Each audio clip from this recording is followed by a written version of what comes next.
Hujan deras yang mengguyur kota Makassar Minggu pagi hingga siang hari ini mengakibatkan sejumlah ruas jalan maupun pemukiman warga tergenang banjir. Akibatnya banjir membuat kemacetan di sejumlah jalan, dikarenakan kendaraan melaju pelan menghindari genangan air yang dalam. Beberapa pengendara juga mendorong motornya yang mogok akibat terjebak banjir. 5 desa di Kecamatan Kumai dan Kecamatan Arut Selatan, Kota Waringin Barat, Kalimantan Tengah diterjang banjirop. Saat air laut naik, cuaca hujan deras disertai angin kencang. Warga pun panik karena ketinggian air terlihat terus bertambah. Hampir seluruh rumah di pesisir pantai yang berbatasan langsung dengan Laut Jawa tersebut terendam. Tim TV One mengabarkan. Banjir, astagfirullahaladzim. Tinggal 1 jari lagi masuk ke rumah, ya Allah.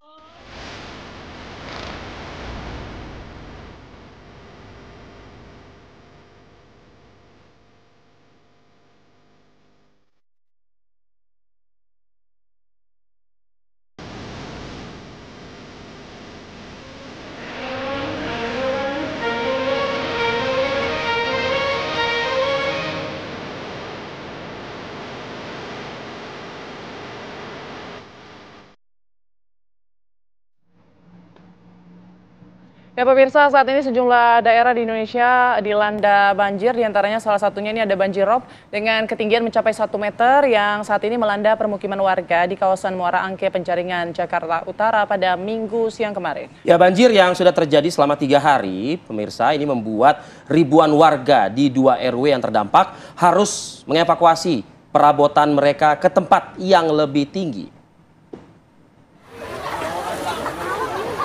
Banjir rob yang melanda pemukiman warga di kawasan Muara Angke, Penjaringan, Jakarta Utara hingga hari Minggu kemarin mencapai ketinggian hingga 1 meter. Banjir yang mulai merendam pemukiman warga sejak Minggu pagi itu membuat sejumlah warga terpaksa harus beraktivitas di tengah genangan banjir. Bahkan untuk bepergian, warga harus menggunakan perahu karet yang sudah disediakan petugas. Sementara itu, banjir rob yang memasuki rumah warga membuat mereka harus mengevakuasi barang perabotannya ke tempat yang lebih tinggi. Bahkan, banjir yang sudah berhari-hari melanda kawasan ini mulai membuat warga mengalami gatal-gatal. Beginilah nggak bisa istirahat, segala-gala kasur dinaikin ke sana. Kalau lebih tinggi ya. Kalau malam nggak ada air sih, tapi kan mungkin kedinginan dari siang nggak bisa istirahat, terendam gini seharian. Jadi kalau malam dingin banget. Yang ngungsinya kemana sih? nggak ada yang bisa diungsiin. Ini udah di sini aja. Ibu terbesar ini baru banjirnya. Iya, Pak. Oke, tinggi hari ya. Sebanyak 5 RW di Muara Angke terendam banjir dan titik tertinggi banjir terjadi di RW 5 dan 22. Dari Jakarta, Dava Akbari, TV One mengabarkan.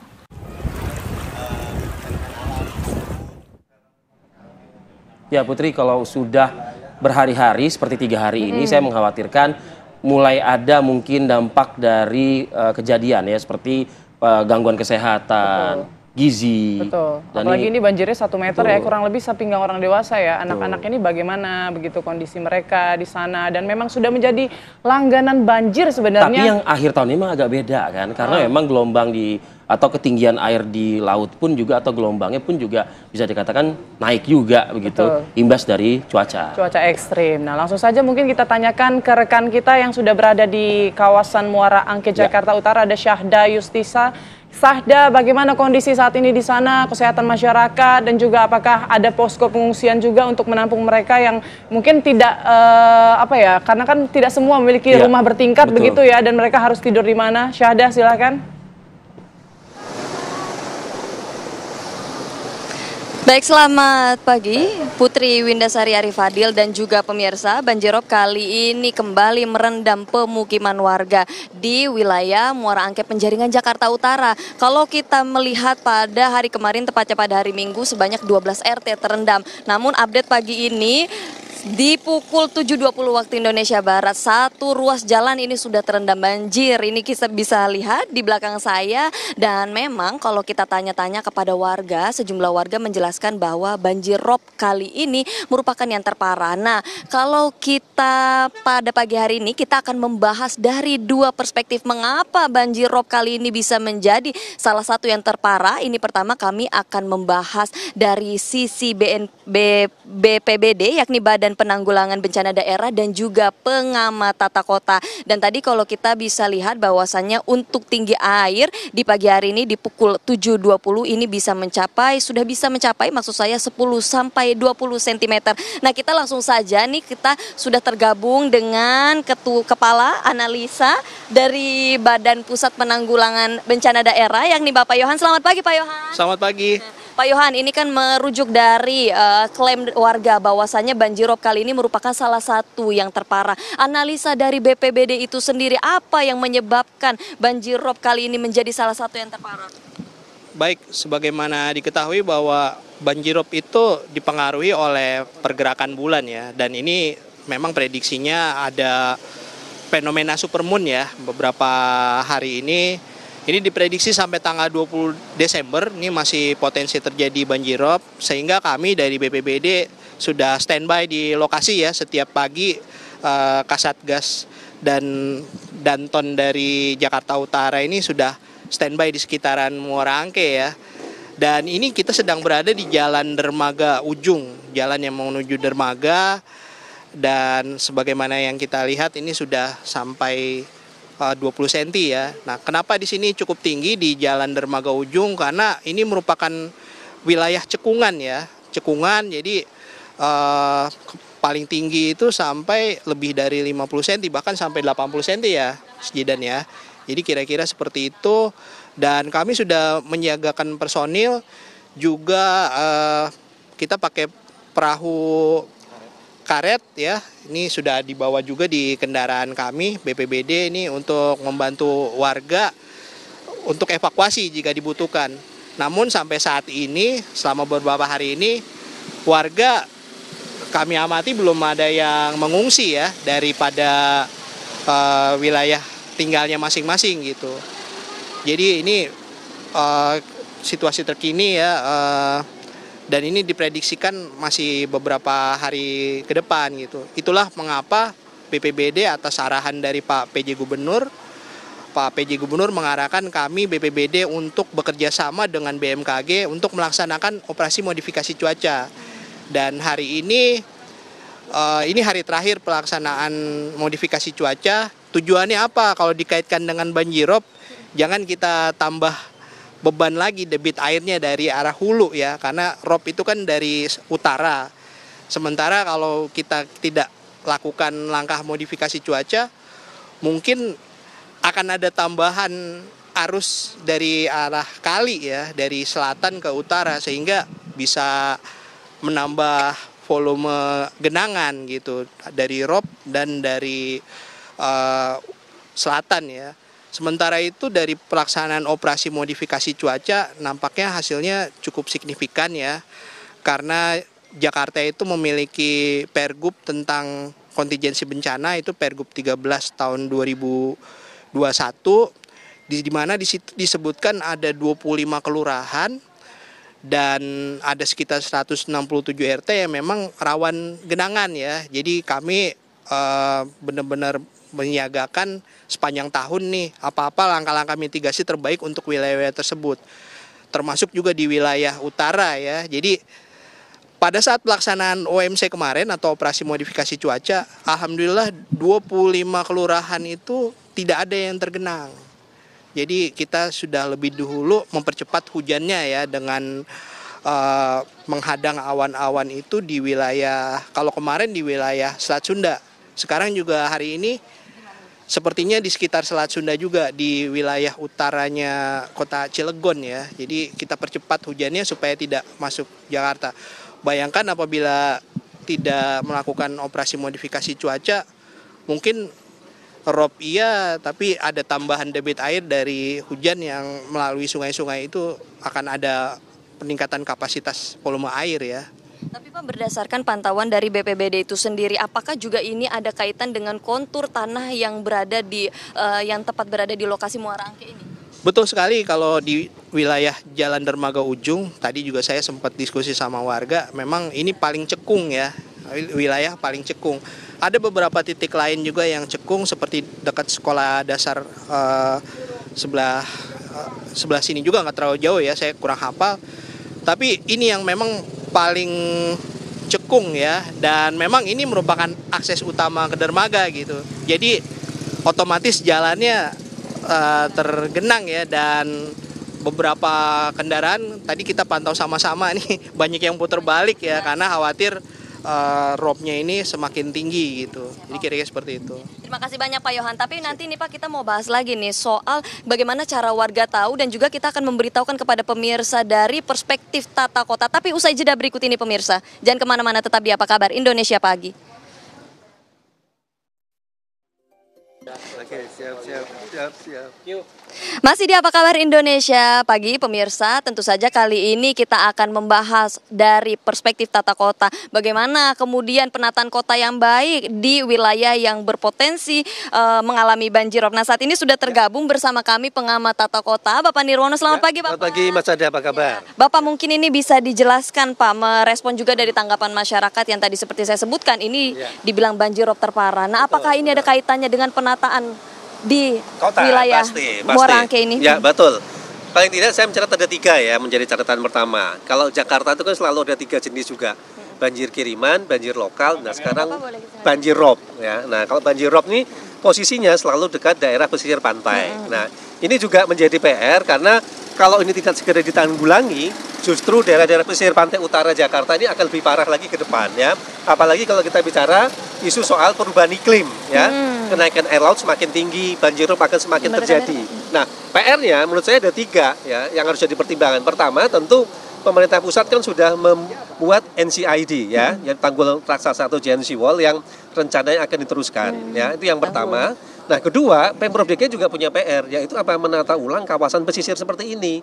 Misalnya tadi kita bicara soal penataan pemukimannya bagaimana ya, kemudian jalur evakuasinya bagaimana ya. Artinya kita harus berani menuntaskan kawasan ini bebas dari banjir rob. Nah, ketiga yang tidak kalah penting, nah kita tetap pesen nih, mumpung gubernur DKI-nya baru, nah kita berharap dengan adanya Mas Pram dan Badul ini, kita berharap penataan di pesisir pantai utara itu segera dilakukan penataan, dan paling tidak kita berharap dalam 5 tahun ke depan banjir rob di kawasan pesisir pantai utara dapat berkurang secara signifikan.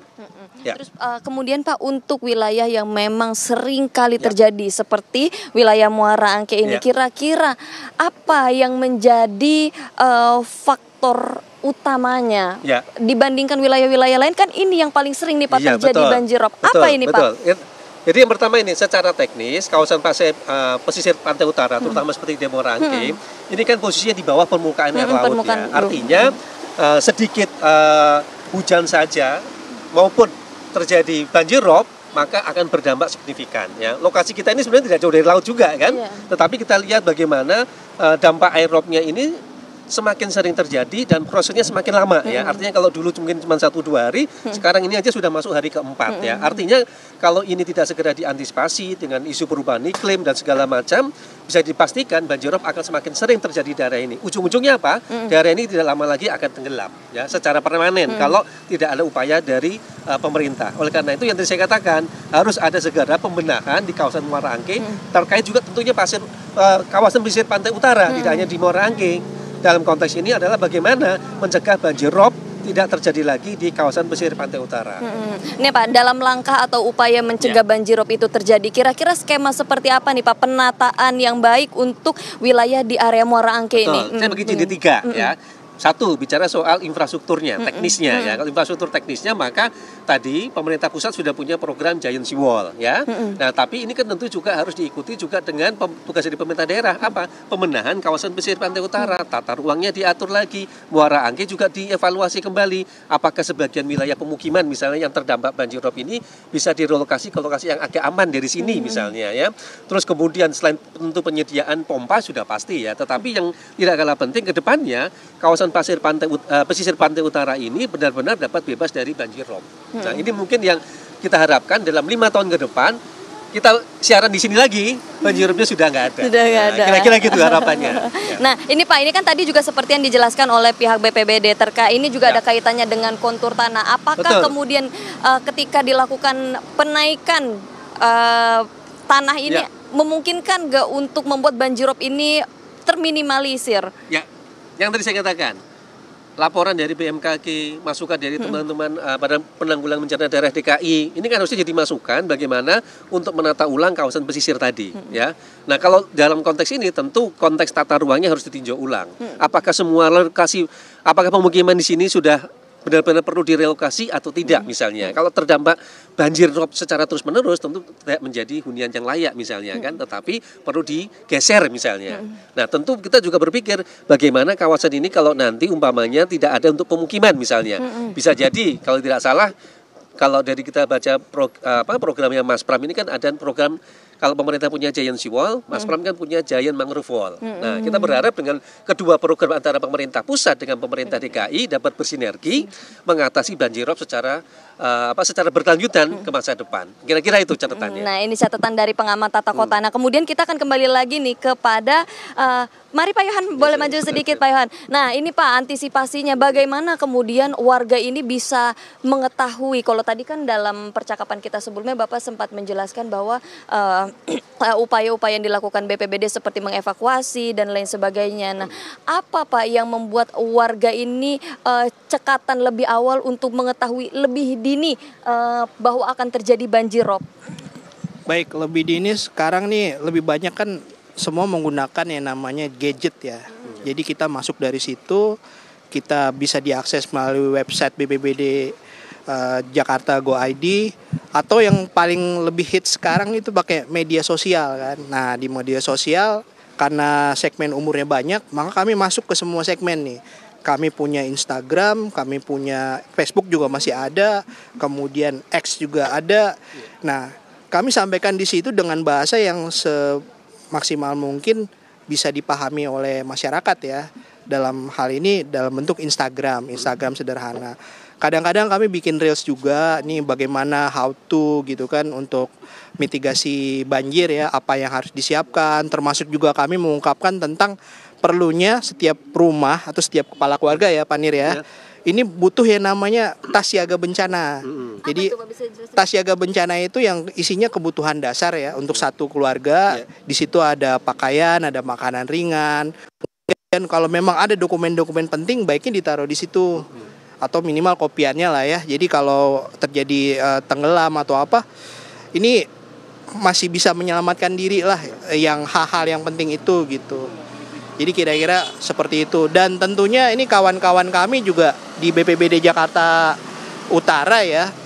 Kami ini ada di seluruh kelurahan. Kami punya PIC, salah satunya Mas Jidan ya. Ini komandan peletonnya. Ini kita berkoordinasi terus. Tadi pagi juga dari Babinsa juga sudah datang, sudah koordinasi, sudah keliling, sudah ngecek juga wilayah-wilayah mana saja yang memang terindikasi akan terjadi rob ya. Jadi sebetulnya kekuatan warga juga sudah lumayan nih karena sudah sering terjadi, dan kami bantu dengan kami turun ke lapangan dan juga dengan informasi tadi yang kami sampaikan, dan tentunya koordinasi dengan aparat setempat ya, dalam hal ini kelurahan, di sini Kelurahan Pluit masuknya ya.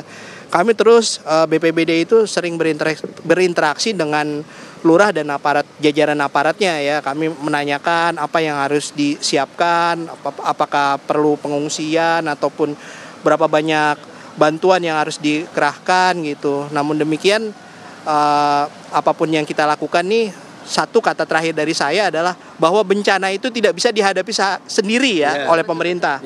Harus pentahelik, harus semua pihak yang terkait harus saling bahu-membahu mengatasi bencana. Siap, terima kasih banyak Pak Yohan dan juga Pak Nirwono atas penjelasannya pada pagi hari ini.